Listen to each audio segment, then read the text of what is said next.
Okay. Okay, sir, Narendra, stress not found because you have not run the previous two command. So the desire ever go beyond max? No, it does not. Okay, that is why we do have a minimum and the maximum limit. You cannot go beyond or below minimum and the maximum range. Okay, that is where you need to live.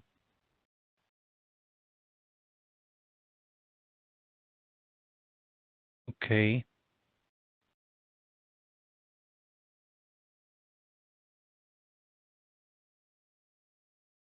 Oh, you already ran the commands?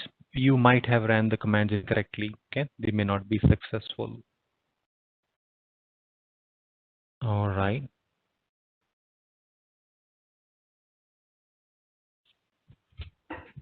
Okay. So do you have your CloudWatch showing that your CPU is at 100? Is that showing you 100? The CloudWatch.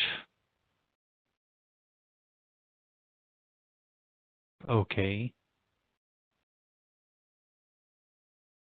The second thing which you need to go and check it out is that if you have your auto scaling group showing that you do have a minimum 1 and maximum 3,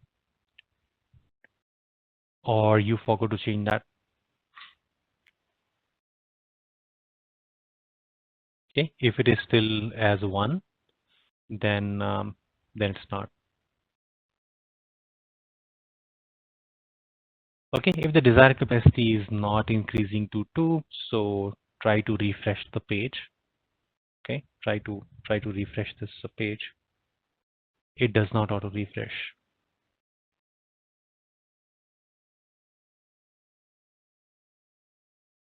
Okay, those settings are correct. Then give it a minute. Okay, so just give it 1 minute and you will see it's gonna react to it. All right, that's great.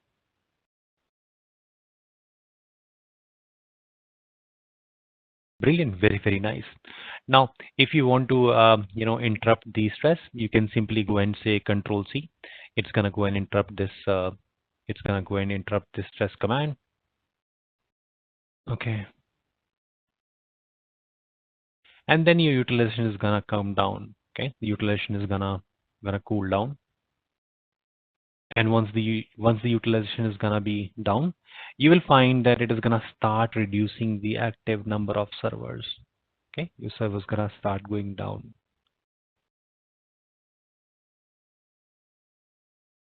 So if you are not able to interrupt it, you can actually go and use one command here called pkill stress,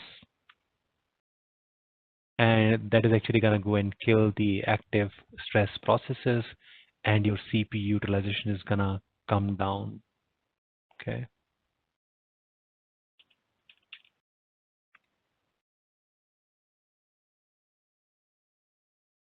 So that is how you can actually go and terminate the stress command, and your CPU utilization is gonna start falling down, and what all the extra servers you have created is gonna start reducing. Okay, Narendra, just try refreshing the page. Sometime it does take a little bit of time.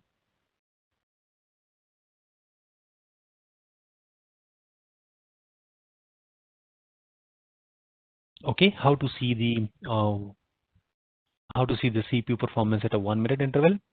So you need to come here on this page, or if you don't know how to come to this page, you can simply get started by selecting the server and then click on monitoring. And here in the monitoring, select the CPU utilization, click on 3 dots, and choose this option that view that in metric. Okay, that's what you need to choose, need to work.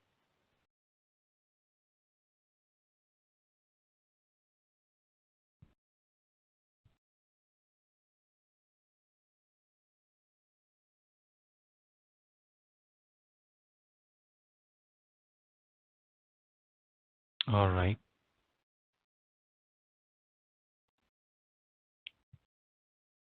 Okay. All right. Now let's go and check it out the third policy here, and that is called Schedule 1. Okay. Let's check it out what the schedule is here. All right.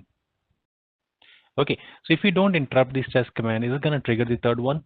Why, absolutely. I mean, if you're going to be having a high CPU utilization on the second machine as well, and the average utilization goes beyond 70, you will see a third server also going to show up there.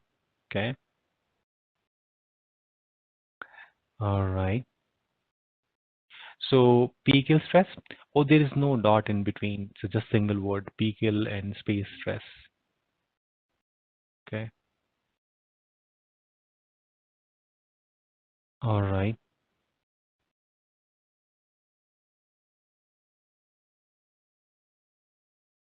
Okay, so let's say uh,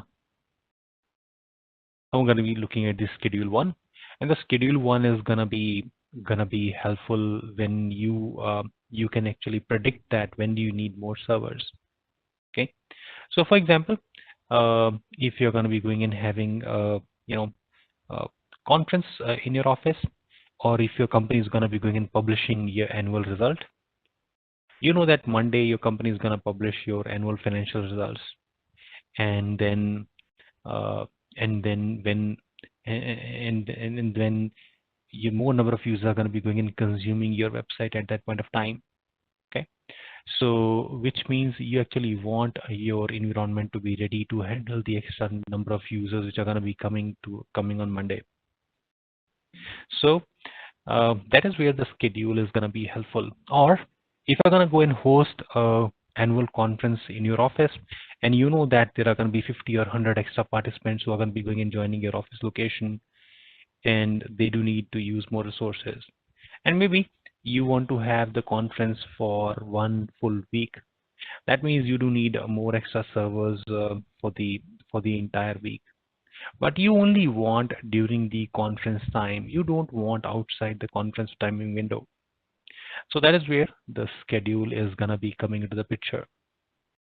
Once you come down here onto the auto scaling part, auto scaling group, and we do have an auto scaling tab.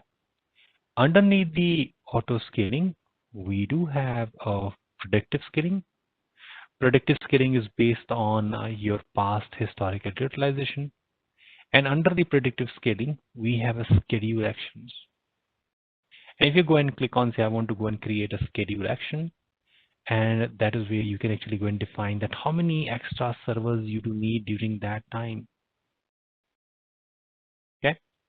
So if I'm going to go and click in here that my conference week, and I want a,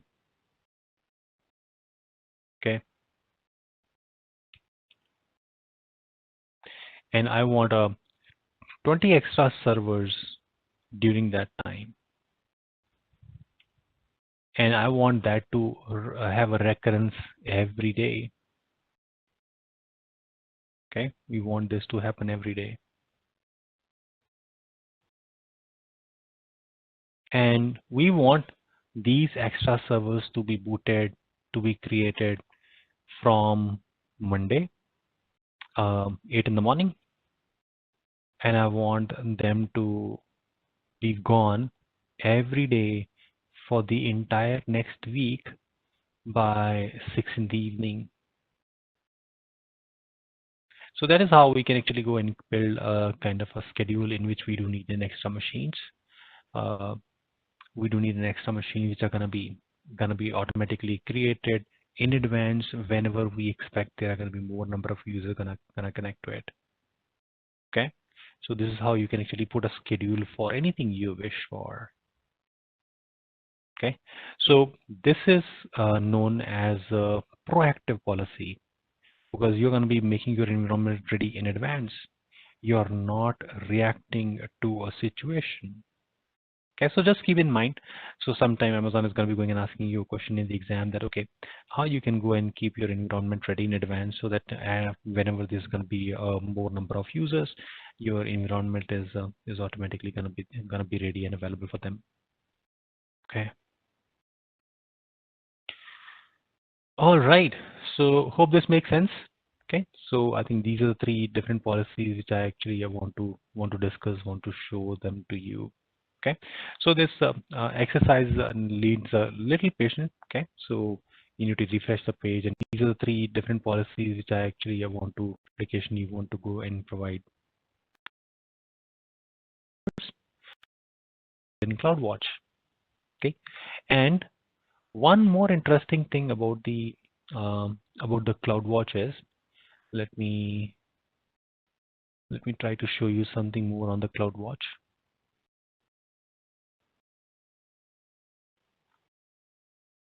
So here we are on the monitoring. Let me open the CPU utilization here. Okay. So whenever you're going to be going in trying to draw the utilization, uh, so you can have your graph created here, which is going to be period of 30 days. Okay. I want to show you one more option here for the CloudWatch. So CloudWatch keeps all your information by default for the period of 30 days. Okay, you will be able to see this historical data available to you for those many days here. And you can integrate your on-premises server with the CloudWatch as well. We'll discuss more onto the CloudWatch later in this course. Okay. What is schedule policy? Schedule policy is when you know and when you can actually proactively uh, predict that how many servers you do need to handle the load. Okay. All right. So in case of desire is to minimum 1 and maximum 10, what's going to happen? Absolutely. Okay. In the past, you can create a schedule in that way, right? Put a schedule that during this time to this time you need these many servers, and have a second schedule for the night. And when you're going to be going and trying to learn or experiment with it, you may also encounter some more services which you kind of a distractors for you, which you may be more interested in. If you are coming from a database background or security background, you might be looking at the security and the database aspect in a much more greater detail. And it's very easy to get deviated from the goal you have, right? So so how to stay focused and how to keep a track of it, that how much you actually need to go and cover for each of the area.